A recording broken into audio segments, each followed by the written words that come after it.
Tayubing, tayubing. Those who live in the shelter of Most High.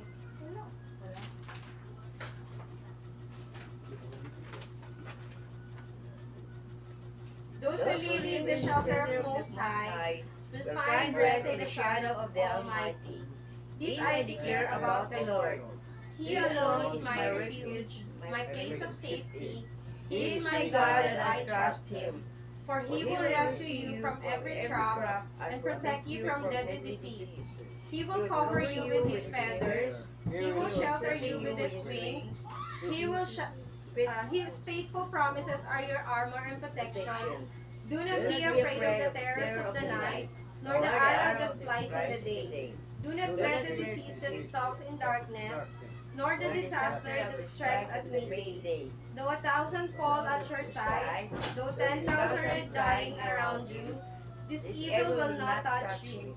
Just open your eyes and see how the wicked are punished. If you make the Lord your refuge, if you make the Most High your shelter, no evil will conquer you. No plague will come near your home. For He will order His angels to protect you wherever you go. They will hold you up with their hands, so you won't even hurt your foot on stone. You will trample upon lions and cobras. You will crush fierce lion serpents under your feet. The Lord says, I will rescue those who love me. I will protect those who trust in my name. When they call on me, I will answer. I will be with them in trouble. I will rescue and honor them. And I will reward them with a long life and give them my salvation. Amen. Amen.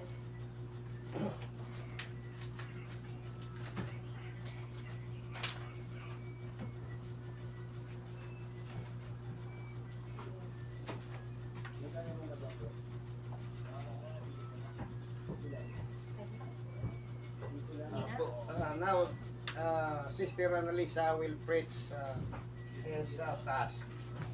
Lesson 1. Good evening. Ang isi-share ko sa inyo is about lesson 1 to lesson 5. Bali ito, nakasummarize na. Dito kasi ang aking task is in the Genesis 1 verse 1, muling paglikha ng daigdig. In the beginning, God created the heaven and earth.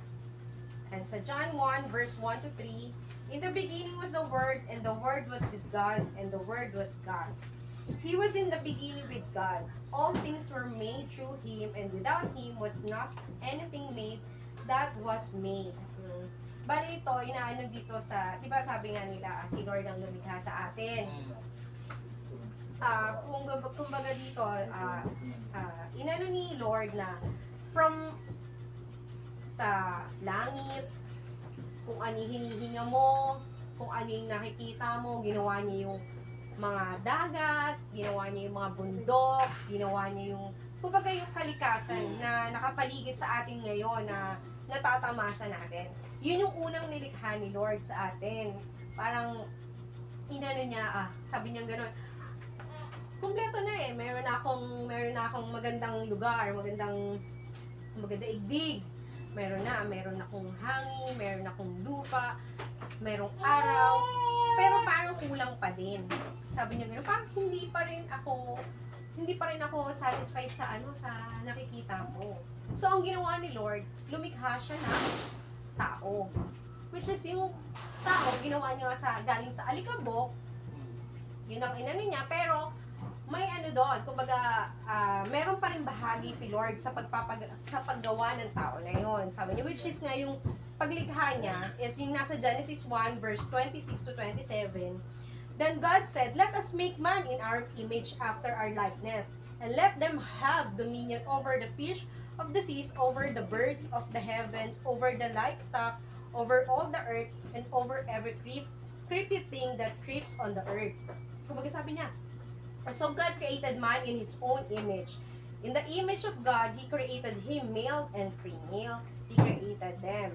So yun nga, kasi meron na nga siya eh. Parang, kasi di ba yung katulad nun, yung mga hayop, yung mga nilikha niya, mga ibon, mga aso, mga parang hindi pa rin siya ano dun kasi sabi niya, parang gusto ko yung parang katulad ng sa akin, ang image niya. Kumbaga, image ni Lord. Kasi sabi niya gano'n, parang hindi pa rin paano mangyayari na parang ito lang sila, hayop lang sila. Gusto ko yung katulad ko din.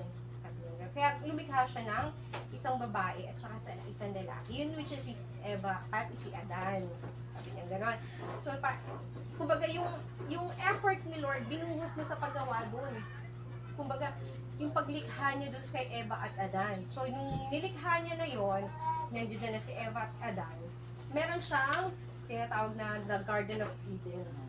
Yung Garden of Eden na yon, nandoon na lahat yun eh. Yung parang, andun na yung, sabi niya kay Eva at Adan na, andyan na yung pagkain, andyan na kung kainin nyo lahat kung ano yung gustong kainin. Pero wag lang ang ito, yung isang puno na ito. Kumbaga yung yung tree of knowledge, wag lang doon. Kasi nga, yun ang inano niya na parang, okay lang sa akin, kainin nyo to.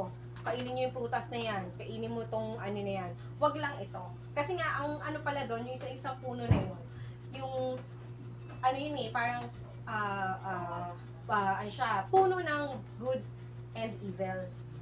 Diba? Kasi ang nangyari daw, sabi niya gano'n, ang nangyari, kaya yung nangyari kasi kay Eva, ang ano niya, which is sabi niya is, tinukso siya ng devil, para daw, akitin siya, para kainin yung prutas na yon. So, nung kinain, nang natukso siya, nung nagpadala siya sa bugso ng yung sulsul ng evil sa kanya, si Eva, ang nangyari, kinain niya.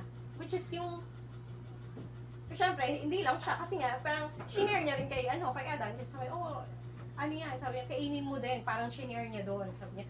Dito naman, dito is yung parang, katulad ng, yung sa internet, doon ang papasok yun.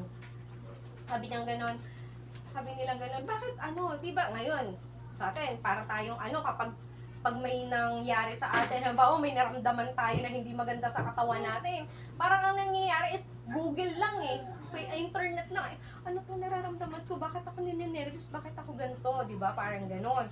Which is, parang ganon ang nangyari sa kanila. Kasi parang nagkaroon na sila ng knowledge eh. Kasi nga, si Lord kasi, ginawa tayo, kumbaga ginawa sa Eva at Adan, wala kang sakit eh, wala kang kahit na anong mararamdaman. Which is, puro okay lang. Kumbaga doon nga sa kanya, walang kamatayan. Then, yung nangyari sa kanya, yung kinain nila yung prutas, lalo na nung ng devil yung prutas kay Eva, parang hindi tayo sumunod sa kanya. Kumbaga parang magulang. Sinabi halimbawa ako, sa anak ko, pinangaralan ko yung anak ko na, anak, ako lang yung susundin mo, huwag mong kakainin to, huwag kakakain ng ganito.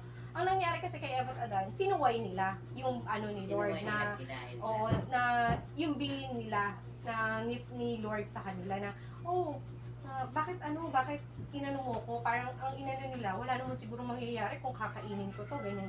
Parang nanay din, parang magulang din, na pag sinuway ng anak mo yung utos mo, syempre, wala namang mangyayari. Kasi hindi mo pa alam yung feedback eh. Hindi pa kasi darating yung feedback na yun na, nakain ko na, hindi mo kagad makikita yung result. Ang result din matagal pa, ilang days pa or ilang taon pa bago mo makikita kung ano yung result ng ginawang mali mo. Diba? Ganun yun.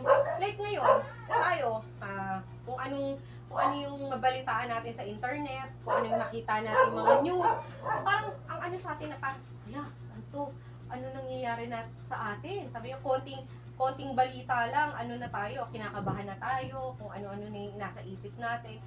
Kumbaga wala tayong faith kasi kay Lord. Kasi nga, sabi nga ni Lord, pag kay Lord ka nagtiwala, pag kay Lord ka na binigay mo yung buo yung sarili mo kay Lord, kahit anong mangyari sa'yo, kahit anong gawin mo, kahit anong sino sumira sa'yo, walang makakatibag sa'yo, walang makakaano sa'yo. Kasi nga, yung faith mo na kay Lord eh, alam mo, Lord, ikaw bahala sa akin, kahit anong mangyari, ikaw ang bahala sa akin, sabi niya gano'n. Kumbaga gano'n ang nangyari. Pero kasi ngayon, hindi na. Nagpapadala tayo sa bugso ng kung ano yung balita, kung ano yung masamang nangyari, iniisip na, mangyayari din sa atin to. Kasi sa mga news na dumarating, na, kahit nga ngayon, di ba, parang tsapera na ang Bible sa atin eh. Wala nang masyadong nagbabasa. Kasi nga, ang ano na nila is more on internet. Mas sinusunod nga nila yung ano nun eh, yung kung ano yung sinasabi ng internet, kung ano yung result ni Google, mas sinusunod nga nila. Unlike sa pangako ng Diyos sa atin, na yung kaligtasan.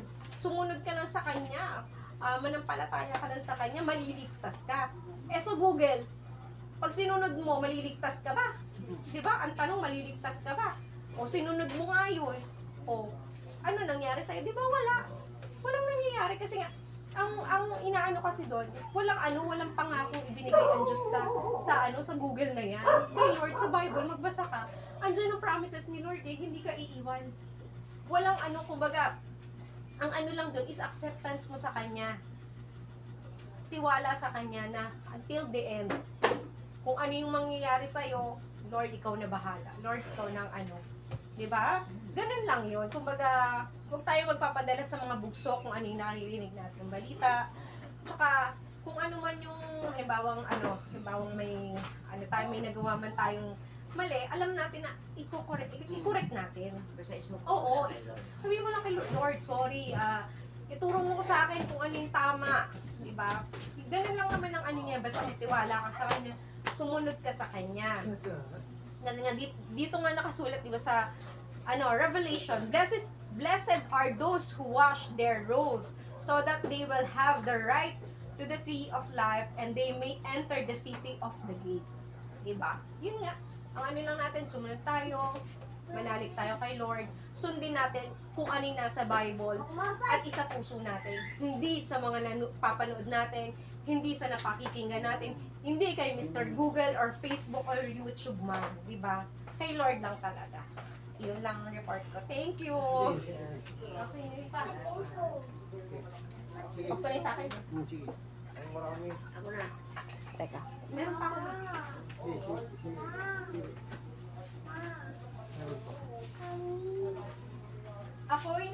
Ako'y nagpapasalamat sa pagmamahal ng Diyos na patuloy na bumabalot sa aking buhay sa bawat pagsubok. Alam kong siya ay kasama ko, nagtuturo at nagagabay sa akin tungo sa kanyang kalooban. Walang salitang sapat upang maipahayag ang aking pasasalamat sa kanya. Salamat Panginoong Yesus, haleluya, purihin ka at sambahin magpakailanman sa iyong pagmamahal sa aming lahat naririto. Ngayon naman po ay dadako tayo sa pagpapatuto.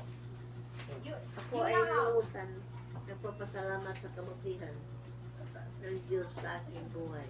Sa pamamagitan ng kanyang walang hanggang pagmamahal. Ipinadaman niya sa akin ang kanyang kabiyaya at awa. Sa pamamagitan ni Jesucristo, aking nagpagtanto na ang kanyang pag-ibig ay hindi tawaran at walang katulad. Sa bawat araw na binibigay niya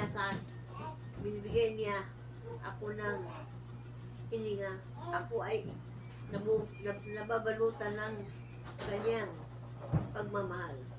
Ang bawat pagbubukas ng aking mga mata ay isang palaala ng kanyang kabutihan, kapangyarihan, sapagkat bawat sandali ang Diyos ang nagpakita sa kanyang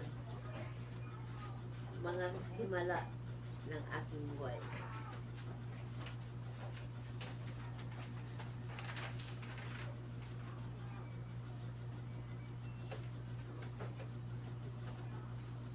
Sa Kawikaan 3:5-6, sinasabi ng Biblia, magtiwala ka sa Panginoon ng buong puso at huwag kang manalig sa mga na sarili mong karunungan.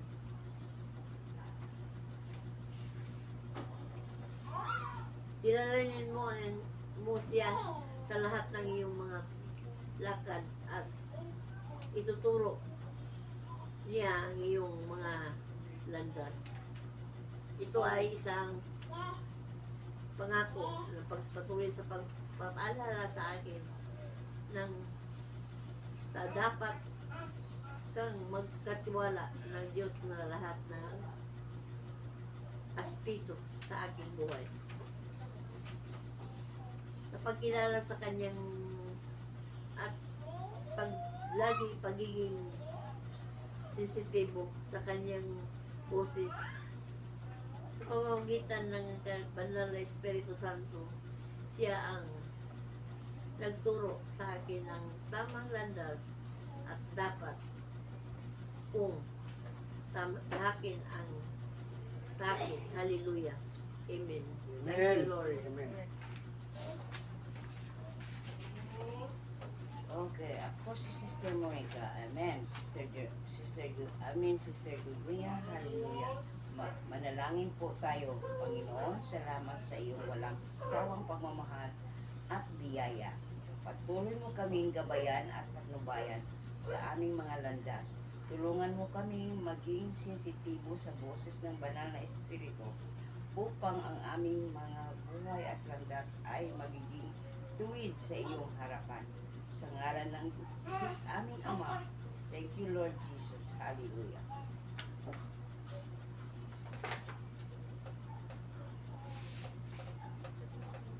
To God be all glory, praise and honor of the name of Jesus Christ, our Lord and Savior.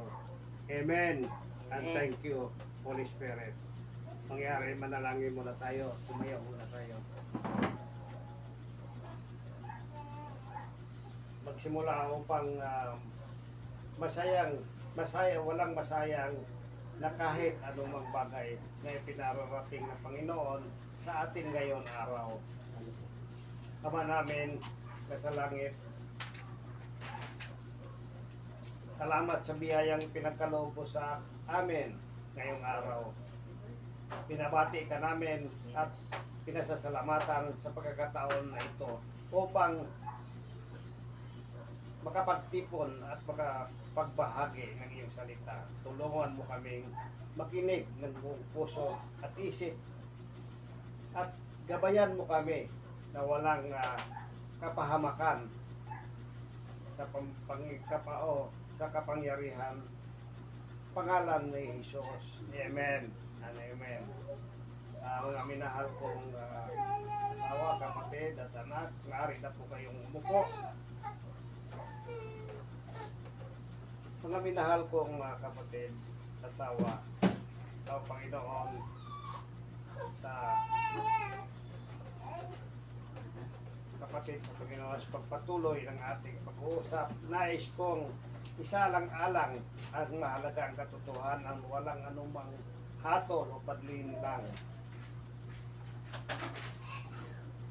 Maaring umiwalay sa atin sa pag-ibig ng Diyos. Sa pamamagitan ni Jesus Kristo, tayo ay lubos na nailigtas at malaya mula sa anumang hatol o panlilinlang. Sa Roma 8:1, sinabi ng Apostol Pablo, kaya't ngayon walang anuman ang hatol sa mga na kay Kristo Jesus. Ito ay isang malaking katibayan ng kahalagahan ng ating pagkakatugma kay Jesus. Sa Kanya lamang natin maaaring makamit ang tunay na kalayaan mula sa mga salot ng kasalanan at pagkakamali. Hindi tayo dapat magpakaalipin sa mga pananaw ng mundo o sa mga hatol ng tao, sapagkat sa ating pagkakaugnay kay Kristo tayo ay hindi na kailanman mahatulan o malilimutan ng Diyos. Isa sa mga halimbawa ng kung paano natin may papahayag ang kahalagahan ng pagiging malaya mula sa hatol o panlilinlang ay sa sitwasyon ng isang tao na nagbabago ng kanyang buhay matapos siyang magbalik loob sa Diyos. Halimbawa, isang dating adik na nahulog sa pag-aabuso sa droga at krimen. Ngunit sa biyaya ng Diyos, nagsimula siyang magbago at magbagong buhay sa pamamagitan ni Hesus Kristo. Kahit ng ilan mga tao sa kanyang paligid ay patuloy na humahatol sa kanyang mga nakaraang pagkakamali, ang kanyang pagkakasama kay Kristo Jesus ay nagbibigay sa kanya ng lakas at pag-asa sa tulong ng Espiritu Santo, siya ay hindi na mahuhulog sa mga dating bisyo.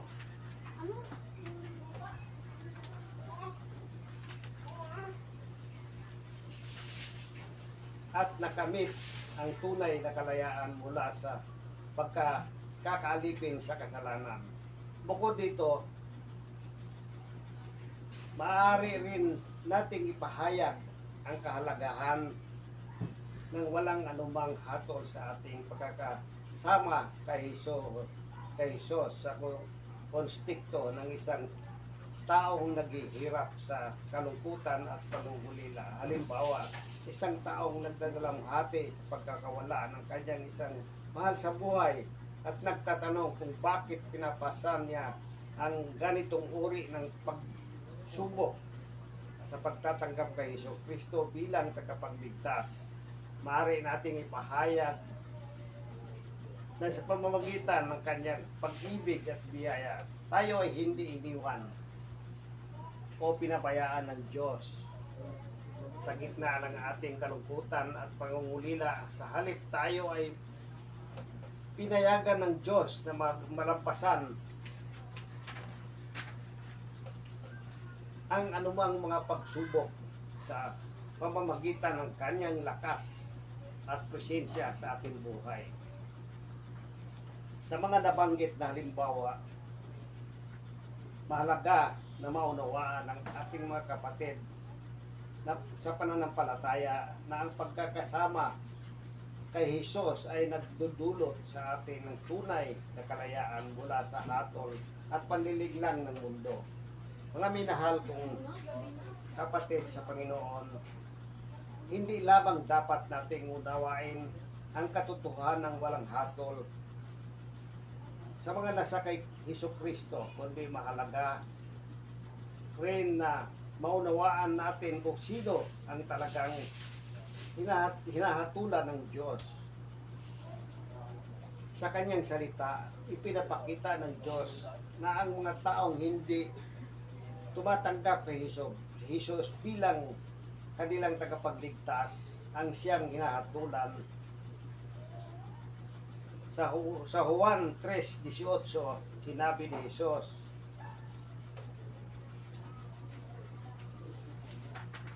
ang hindi sumasampalataya sa Kanya ay hinahatulan na datapwat ang sumasampalataya sa pangalan ng bugtong na anak ng Diyos na si Jesucristo ay hindi na hinahatulan.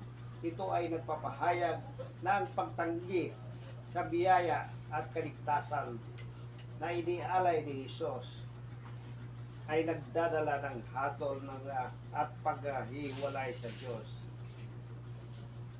Sa pag-uunawa sa konsepto ng walang hatol sa mga na kay Jesus, mahalaga rin na mapaliwanag natin na ang Diyos ay hindi nagbibigay ng kahulugan sa ating buhay base sa ating mga pagkakamali o nagawang mabuti. Sa halip, ang kanyang pag-ibig ay lubos at walang kondisyon. Sa Roma 5:8 sinasabi, datapwat ipinagtatanggol ng Diyos ang kanyang pag-ibig sa atin sapagkat nang tayo'y mga makasalanan pa, si Kristo ay namatay para sa ating ikabubuti. Ito ay nagpapahayag ng kanyang pag-ibig para sa atin ay hindi nakabatay sa ating mga gawa, kundi sa kanyang sariling pagmamahal at biyaya.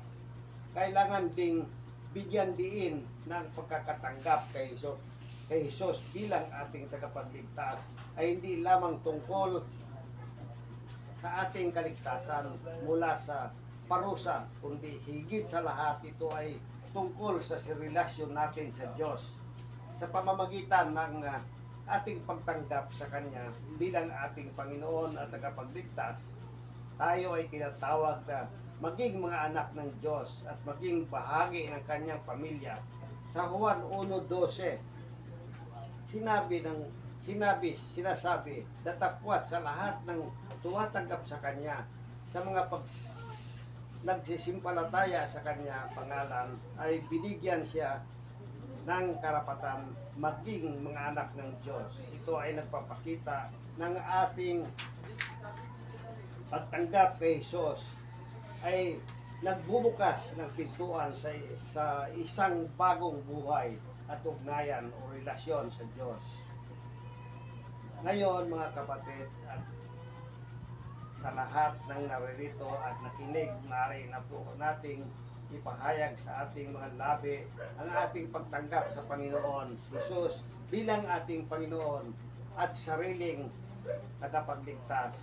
Ipahayag po natin sa ating mga sariling labi. Panginoon Jesus, tinatanggap po kami, tinatanggap po kita bilang aking Panginoon at sariling tagapagligtas Sariling ng aking buhay. Sabihin po natin, Amen. Amen. Sa pagtanggap natin kay Jesus, tayo ay tinatawag din na maging mga mananampalataya at tagapagpatutuo sa kanyang pangalan, sa pagiging mga alagad ni Kristo Jesus. Tayo ay inaatasang ipahayag ang kanyang mga aral at magdala ng liwanag sa mundo. Sa Mateo 5:14-16, sinabi ni Jesus, kayo ang ilaw ng sanlibutan, hindi maaaring itago ang isang lungsod na nakatayo sa ibabaw ng isang bundok.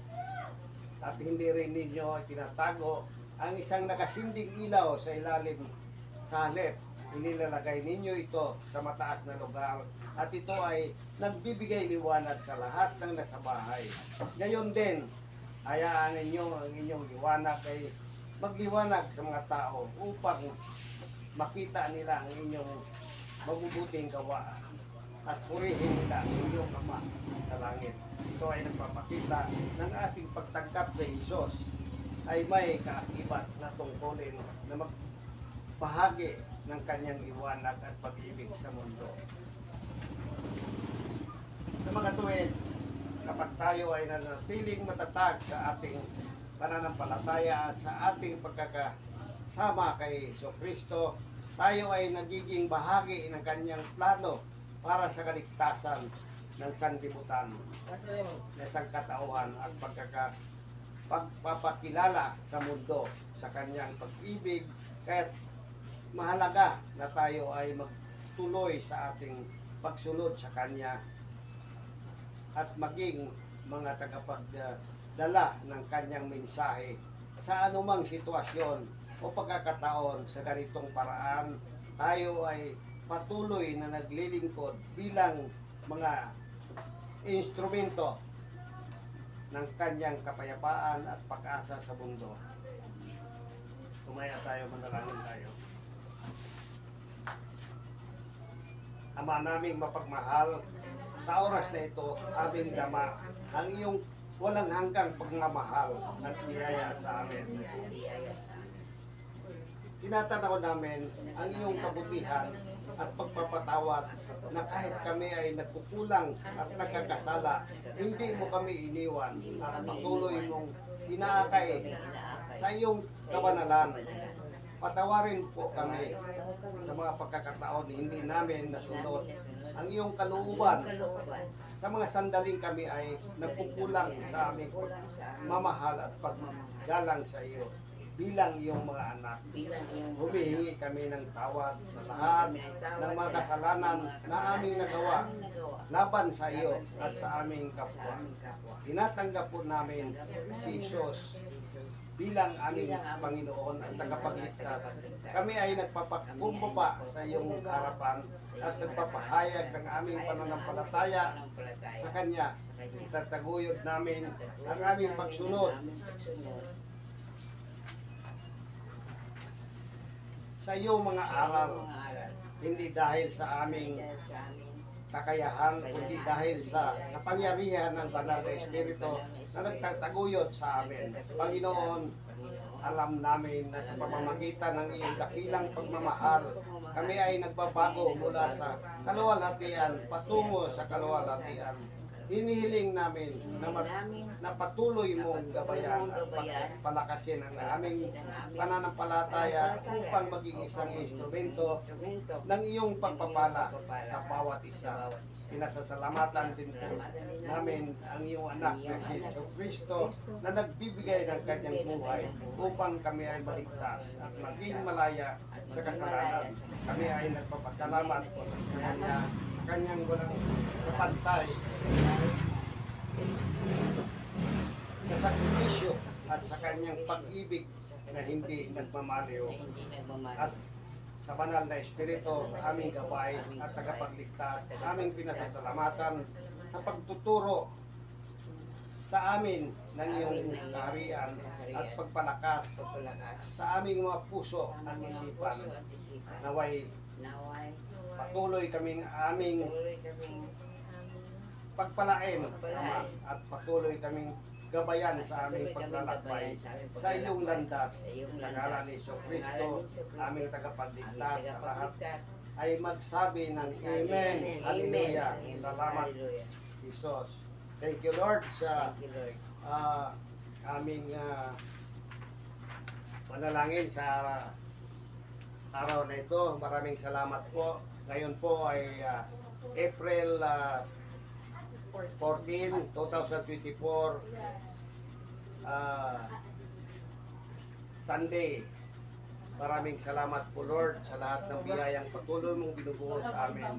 Salamat po, Lord, sa patuloy mong paggabay sa amin sa lahat ng oras. Hallelujah. Lord God, maraming salamat po. Salamat sa lahat-lahat. Salamat po sa kabutihan mo. Hallelujah. Ikaw ang aming Diyos noon, ngayon at magpakailanman, ang Diyos ni Abraham, Isaac at Jacob, ang Diyos na makapangyarihan sa lahat. Maraming salamat po and God bless you, everybody.